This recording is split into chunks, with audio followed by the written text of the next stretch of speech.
नाजरीन, कायद आज़म और उनके साथियों के जद्दोजहद की वजह से हमने पाकिस्तान तो हासिल कर लिया, और पाकिस्तान बनने के बाद साइंसदानों की काविशों से, उनकी कारकर्दगी की वजह से हमने एटमी बम भी बना लिया।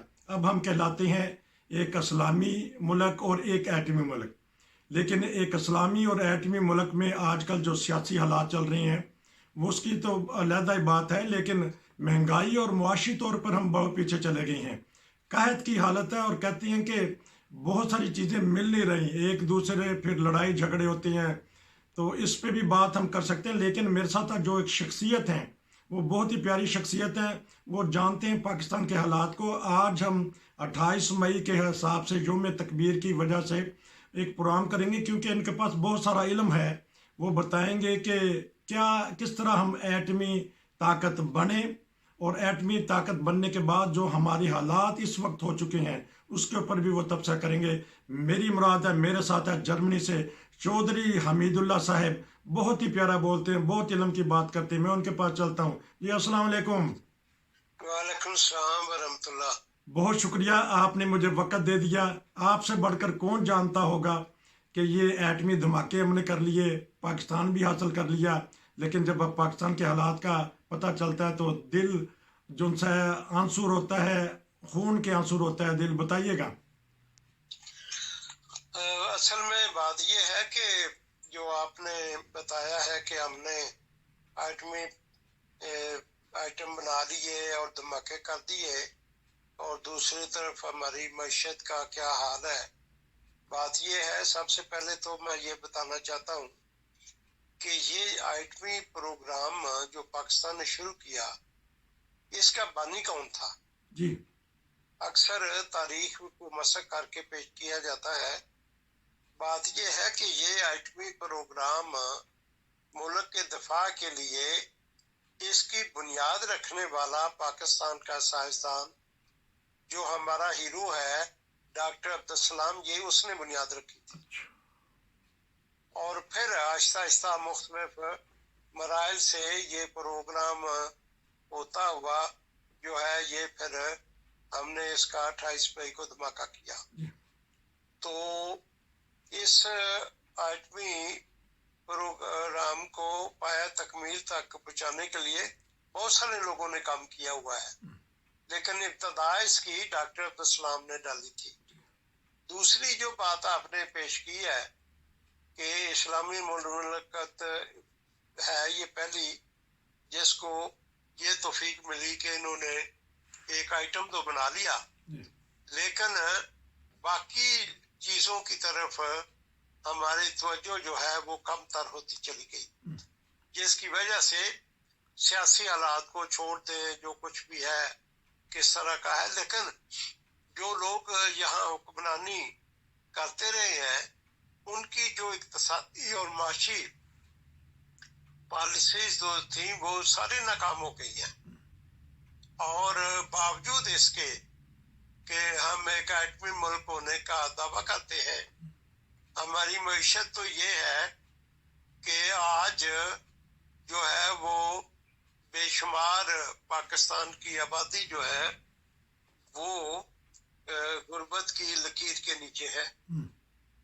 और फिर बावजूद इसके कि हम एटमी ताकत है, बहुत सारे घर ऐसे हैं जो दिन में एक दफा खाना खाते हैं। अच्छा, फिर कुदरती तौर पर भी जो आजकल के हालात हैं, अब कुछ अरसा से मुसलसल बारिशें हैं, फिर ज़ालाबारी हुई है बड़ी पाकिस्तान में, और उसके नतीजे में जो गंदम की फसल है वो तबाह हो गई है। फिर आपको भी याद है कि पिछले साल जो सैलाब आया था, और उसकी जो तबाहकारियां हैं उसकी वजह से एक बहुत बड़ा रकबा ऐसा है जिसके ऊपर आप कोई चीज काश्ती नहीं कर सकते। और जो लोग हैं, जिस तरह वो बेचारे सैलाब की वजह से तबाह हाल हुए हैं, अभी तक तो वो बेचारे वहां पे आबादियां ही कोई नहीं है, वो घर ही नहीं बन सके उनके। और इस तरह एक ऐसी माशी बदहाली है پاکستان میں جو کہ باوجود ایٹمی ہتھیار ہونے کے وہ جو ہے وہ لوگ بھوکے سوتے ہیں. بلکہ یہ ہے کہ وہ بعض جگہ تو لوگ اپنے بچوں کو بیچنے کی کوشش کرتے ہیں. جی. اور پھر بعض ایسے بھی جذباتی لوگ ہوتے ہیں کہ وہ جب دیکھتے ہیں کہ بچے بھوکے ہیں, کھانے کے لیے کچھ نہیں ہے, تو وہ جو ہے وہ بچوں کو بھی مار دیتے ہیں, خود بھی مار جاتے ہیں. جی. یا یہ ہے کہ وہ خودکشی کر لیتے ہیں. جی. تو باوجود ایٹمی ملک ہونے کے صرف ہم نے ایٹمی تو بنانا مقصد نہیں تھا نا. اصل میں ملک جو مضبوط ہوتے ہیں وہ آئٹموں کے ساتھ ساتھ اپنی معیشت کو اور اپنے عوام کے خوشحالی کے پہ بھی کام کرتے ہیں. لیکن بڑے افسوس سے یہ کہنا پڑتا ہے کہ اس وقت اس طرف کسی کو توجہ نہیں ہے. باہمی انتشار اور لڑائی جھگڑے اور سیاسی ابتدی, وہ بھی سیاست میں بھی, اور پھر اخلاقی طور پر تو ہم تباہ حال ہو گئے ہیں. جی. ورنہ جو پاکستان میں معاشی حالات ہیں, اللہ کے فضل سے دوسری طرف آپ دیکھیں تو اللہ کے فضل سے بہت بڑے لوگ ہیں جن کو پرواہ نہیں, جن کو پتہ ہی نہیں ہے کہ مطلب ہے لوگ بھوکے سوتے ہیں اور ان کو خوراک کی ضرورت ہے. اور اگر ایک ہی شہر کوشش کرے کہ اس میں جو متومل لوگ ہیں, جو کھاتے پیتے لوگ ہیں, جن کے پاس اتنی جائیدادیں ہیں اور اتنا کچھ ہے کہ انہیں پرواہ نہیں کس چیز کی, اگر وہ باہمی اخوت کا مظاہرہ کرے تو یہ جو لوگ بھوکے سوتے ہیں, اور بعض کھاتے بھی ہیں, بہت سارے لوگ ہیں جو فری کھانا کھلاتے ہیں. اور پاکستان میں بہت ساری جگہوں پر, کراچی میں بھی میں نے دیکھا ہے. بلکہ عجیب بات یہ ہے کہ بعض عورتیں ہیں جن کو بعض لوگ سپورٹ کرتے ہیں اور وہ ایک لوگوں کو, جو بھوکے لوگ ہیں, ان کو بڑی عزت کے ساتھ کھانا پیش کرتے ہیں اور ان کو کھلاتے ہیں. لیکن اس میں بھی یہ ہے کہ اگر مثلا ایک شہری کوشش کرے کہ ہم پاکستان میں رہنے والوں کو بھوکا نہیں چھوڑنے دیں گے, تو میں سمجھتا ہوں کہ وہ بڑی حد تک کامیاب ہو سکتے ہیں. ٹھیک. اچھا, میں ایک سوال کر لیتا ہوں کہ ہم بات کر رہے ہیں کہ آج یوم تکبیر ہے, تو کیا محسوس کر رہے ہیں کہ ارد گرد کے علاقے میں, یا اپنی اس طرح کہا کہ واحد اسلامی ملک ہے جس کے پاس ایٹم بم ہے, اگر نہ ہوتا تو پھر ہمیں کیا خطرات تھے؟ تو اگر ہم امریکہ کے صدر کی بات مان لیتے کہ ایٹمی دھماکے نہ کریں اور پیسہ لے لیں, اپنی عوام کو بچا لیں, تو دونوں پہ تھوڑا سا تبصرہ کر دیں. اصل میں بات یہ ہے کہ امن کے لیے بھی ضروری ہوتا ہے کہ جو آپ کا مخالف فریق ہے اس کے مقابل پر آپ کے گھر میں ڈانگ سوٹا ہو. اچھا جی. آپ کے گھر میں دشمن کے ساتھ لڑائی جھگڑا کرنے کے لیے کم از کم اتنا تو سامان ہو جس کا اس کو پتا ہو کہ جی اگر میں نے ان کو چھیڑا تو پھر آگے سے بھی جواب آئے گا. تو اس لیے جب آپ کا دشمن اتنی ترقی کر لیتا ہے اور اس نے آئٹم بنا لیا, دھماکے کر دیے, تو پھر ضروری تھا کہ اس کے مقابل پر اپنی قوت کا بھی اظہار کیا جاتا. اور یہ بڑی اچھی بات ہے, اور اس پروگرام کو جو جاری رکھا ہے ذوالفقار علی بھٹو کا بھی اس میں بہت بڑا کردار ہے.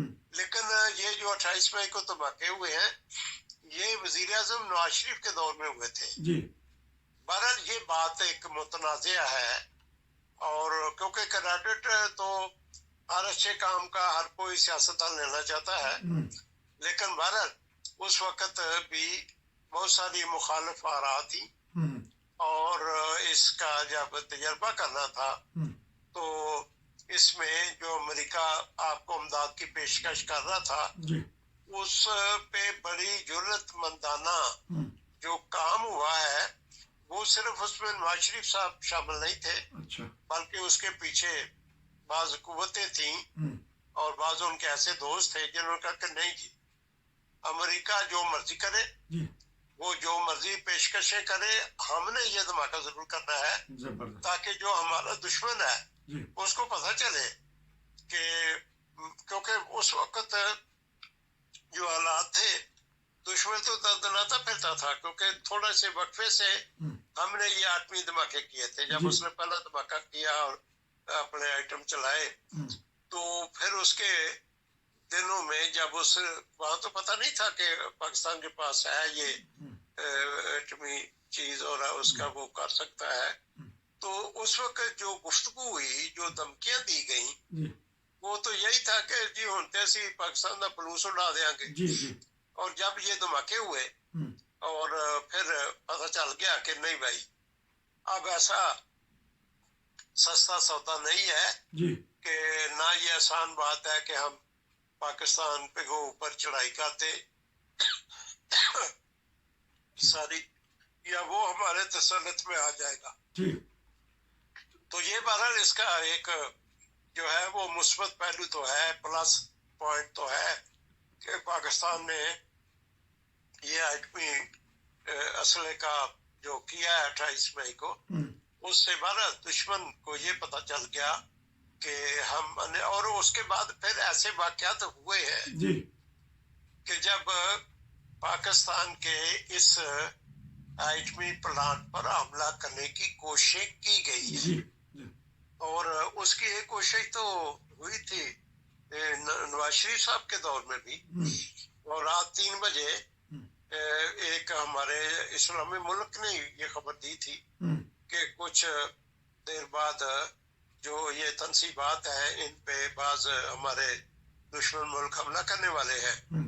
تو پھر غالباً کلنٹن کو ہی اٹھایا گیا تھا رات کو کہ بھائی یہ ہونے والا ہے تو ہمارے پاس بھی تو ہے ایٹمی اسلحہ ہے، تو ہم اپنے دفاع کے لیے اپنے ملک کے لیے کسی بھی مطلب ہے کہ حربے سے وہ پیچھے نہیں ہٹیں گے، اور ہم پھر جو کچھ ہوگا دیکھا جائے گا. بلکہ میں آپ کو بتانا چاہتا ہوں کہ جنرل ضیاء الحق صاحب گئے تھے ہمارے ایک ایسے ملک میں جو پاکستان کو ملیمیٹ کرنا چاہتا تھا، اور وہاں پہ کرکٹ میچ ہو رہا تھا. تو وہ گئے تو تھے کرکٹ دیکھنے، لیکن اور خود ہی گئے تھے، انویٹیشن کوئی نہیں تھی کہ آپ آئے اور کرکٹ دیکھیں، اور نہیں. لیکن جب وہ گئے تو اب یہ حقیقت ہے، اس سے کوئی انکار تو نہیں کر سکتا. تو جب ایئرپورٹ پہ اترے اور اس ملک کے وزیر اعظم نے ان کا استقبال کیا، وہاں پہ بھی یہ تھا. وہاں کی کابینہ میں یہ باتیں ہو رہی تھیں کہ یہ جو جنرل ضیاء الحق ہے پاکستان کا پریزیڈنٹ، یہ آ رہا ہے نجی طور پہ، آیا اس کا استقبال کیا جائے، پروٹوکال وہی دیا جائے، یا یہ وہاں پہ بس اسٹیڈیم میں آئے اور وہ میچ دیکھ کے چلا جائے. لیکن ضیاء اللہ کا اصل مقصد میچ دیکھنا نہیں تھا، وہ پیغام تھا جو اس نے جب پھر فیصلہ کیا اس ملک نے، اس کی کابینہ نے کہ نہیں ان کو ویلکم کرتے ہیں، ان کا جا کے ایئرپورٹ پہ ان کو ریسیو کرتے ہیں. تو انہوں نے پھر اس ملک کے وزیر اعظم کے کان میں کہا تھا کہ بھائی یہ ورنہ پھر تمہارے ملک کا کوئی باشندہ تو نظر نہیں آئے گا. تو مسلمان تو پوری دنیا میں، مسلمان نے تو ہمیشہ قائم رہنا ہے، اور مسلمان تو نہیں مٹ سکتے، لیکن پھر تم مٹ جاؤ گے اور پھر تمہاری داستان تک نہ ہوگی داستانوں میں. یہ پھر جنرل ضیاء الحق نے پیغام دیا تھا. میچ دیکھنا تو ایک بہانہ تھا، اور اس سے پھر یہ جو ہمارا آئٹم ہے اس کی وجہ سے پھر وہ ملک جو تھا وہ بھی اپنے کپڑوں میں آ گیا کہ ٹھیک ہے بھائی ہم نے کوئی کارستانی نہیں کرنی. اس کے بعد بھی ہوا ہے 1-2 دفعہ انہوں نے کوشش کی ہے، اور حکومت پاکستان کو جب پتہ چلتا رہا. اور دوسرا میں آپ کو ایک بات بتانی چاہتا ہوں کہ وہاں پہ جو ہمارے ایٹمی اثاثے ہیں، اب دیکھیں مجھے ابھی 30 سال ادھر ہو گئے ہیں، اور اس وقت بھی جب میں تو خود پاکستان ایئر فورس میں تھا تو 24 گھنٹے فلائنگ ہوتی ہے اس علاقے میں جہاں ہمارے ایٹمی اثاثے پڑے ہیں، تاکہ اتنا پاکستان الرٹ رہتا ہے کہ کسی وقت بھی کوئی جو انہونی نہ ہو جائے اور ہمارے उस एटमी असासे को कोई नुकसान न पहुंचा सके। वाह, बड़ी अच्छा, ठीक है, क्योंकि एक इसमें तो हमारा एका है, कौम का भी, हुकूमत का भी, हुक्मरानों का भी, अपोजिशन का भी, कि हमने अपने एटमी एहसासों की हिफाजत करनी है। क्योंकि आप एयरफोर्स में रहे हैं, तो जो F-16 होगा या जो भी एक जंगी त्यारे होंगे, वो जाके तेज़ी से परवाज करते हैं उस हिस्से पे, या खड़े रहते हैं, या क्या तरीक़ेकार होगा? क्योंकि हमने नहीं, वो फ्लाइंग होती रहती है। अच्छा 24 घंटे जहाज तब्दील होते हैं। अच्छा, एक जहाज तो नहीं खड़ा तो नहीं हो सकता फाइटर जेट किसी हाँ जगह, हाँ जी, उसने तो परवाज करनी है। ये हेलीकॉप्टर जो है वो थोड़ी देर खड़ा होता है ठीक फिजा ठीक में, जंगी त्यारा तो नहीं खड़ा हो ठीक सकता, तो ठीक उसकी तो स्पीड ही इतनी ज्यादा होती है। ठीक, तो वो जो है वो मुख्तलिफ वक्फों में जो है वो फ्लाइंग, मुख्तलिफ जंगी जहाज हमारे वहाँ पे फ्लाइंग करते रहते हैं। हाँ जी, ज़बरदस्त। अच्छा, क्योंकि अब 2-3 मिनट में और हैं कि क्या ख़तरा महसूस करते हैं, क्योंकि आप अच्छा तबसरा कर लेते हैं, तज्ज़िया पेश करते हैं कि खुदा न खासा हम दो ममालिक में एटमी जंग का ख़तरा भी, क्योंकि अमेरिका ने भी कहा था कि 2019 में ख़तरा था कि एटमी जंग छिड़ जाते, जब उसका अभिनंदन का जहाज़ गिराया, अगर ये सलाह न करते तो उनको भी ख़तरा था। कि महसूस करते हैं कि उस खित्ते में भी एटमी जंग हो सकती है, जिस तरह जापान का और अमेरिका में हुआ था, नागासाकी, हिरोशिमा में? हाँ, ये खतरा तो रहे हैं। अच्छा इतने खतरा थे और इन दोनों मुल्कों में खतरा था कि एटमी हमला ना हो और एटमी जंग ना छिड़ जाए जी, इन दोनों मुल्कों में। बल्कि मैं आपको बताऊं कि यहाँ तक हुआ था कि ये सर्वे करवाए गए थे कि जो देहात है अच्छा वहाँ पे शहरी आबादी को किस तरह हम जगह दे सकते हैं अच्छा, ताकि लोग शहरों से आके और देहात में कितने लोग समा सकते हैं। ये एक तंजीम ने अच्छा अपने तौर पर इस तरह की प्रैक्टिस की थी अच्छा, कि अगर खुदा न खास्ता वहाँ एटमी जंग हो जाए जी, तो फिर हवेलियों में या बाद जगह ऐसी हैं वहाँ पे जो लोग हैं आ सकते हैं, या लोग अपने घरों में वो कमरे खाली करके तो उनको रख सकते हैं। ये जी सर्वे हुए थे, जी, लेकिन अल्हम्दुलिल्लाह शुक्र है अल्लाह का कि वो वक्त फिर गुजर गया और फिर ऐसा मौका नहीं आया। तो बाकी अब तो देखें, इससे बहुत बढ़कर हालात खराब हो रहे हैं। और इस वक्त तो जो यूक्रेन और रशिया की जंग है, आपने खबरें सुनी होंगी कि वहां पे तो हालात बहुत ज्यादा खराब हो गए हैं और एटमी असला जो है वो भी उसको भी एक्टिव कर दिया गया है। ठीक तो हो अल्लाह गए, ताला फजल करे। आमीन अगर ये जंग हो गई, मैं तो हर रोज दुआ करता हूँ कि अल्लाह ताला आमीन, हुक्मरानों को, दुनिया के हुक्मरानों को जी अकल, होश और हदायत दे आमीन कि वो दुनिया को तबाही की तरफ लेकर ना जाए। आमीन, और फिर दूसरी ये भी इल्तिजा होती है कि बारगाह इलाह ये जो जंग है थोड़ी सी आगे हो जाए, क्योंकि ये जो तबाही है ना, ये तो आप देखें इसमें मेरे पास बाज़ मज़ामीन है, मैंने वो बाज़ जगह खुतबों में भी इसका इजहार किया था जी, कि इतना एटमी असला जो होता है 40 मील तक जो हर चीज है वो पिघल जाती है। ठीक। अच्छा चौधरी साहब, इस तरह के, क्योंकि मैं इंशाल्लाह आपसे प्रोग्राम लेता रहूँगा, आपके पास बड़ी मालूमात हैं, तो प्रोग्राम का वक्त ख़त्म हुआ, लेकिन आपने जो एक बड़ी पंजाबी में बात की कि डांग सोटा होना चाहिए था ताकि गुआंढिया नहीं पता लगे कि अगले सुत्ते नहीं हैगे। बड़ा मज़ा आया मुझे बात सुन के। अब दोनों के पास डांग सोटा है, इंडिया के पास भी, पाकिस्तान के पास भी। एहतियात करनी चाहिए, अपनी अवाम की भलाई के लिए करना चाहिए। दोनों तरफ अवाम भूखे मर रहे हैं। अब खुदारा अपने जो हमारे हुक्मरान हैं वो इस तरह भी तवज्जो दें। एटमी ताकतें तो बन गई हैं, इस्लामी मुल्क भी बन गया है, लेकिन एटमी ताकत उसी वक्त बरकरार रह सकती है जब अवाम खुशहाल रहे होंगे। वरना आपने रूस को टुकड़े टुकड़े होते देखा है। जब सोवियत यूनियन था तो एटम बम किसी काम ना आए, लेकिन वो बिखर गया। चौधरी साहब, मैं इंशाल्लाह आपसे 1-2 प्रोग्राम और करूँगा। नाज़रीन, ये था एक स्पेशल प्रोग्राम जो मैं तकबीर के सिलसिला में था, और चौधरी साहब ने बड़ा अच्छा तर्जिया और तबसरा पेश किया। तो इंशाल्लाह आपको ये प्रोग्राम पसंद आएगा। कमेंट्स भी करें। चौधरी साहब शुक्रिया जी, फिर मिलेंगे। अस्सलाम वालेकुम।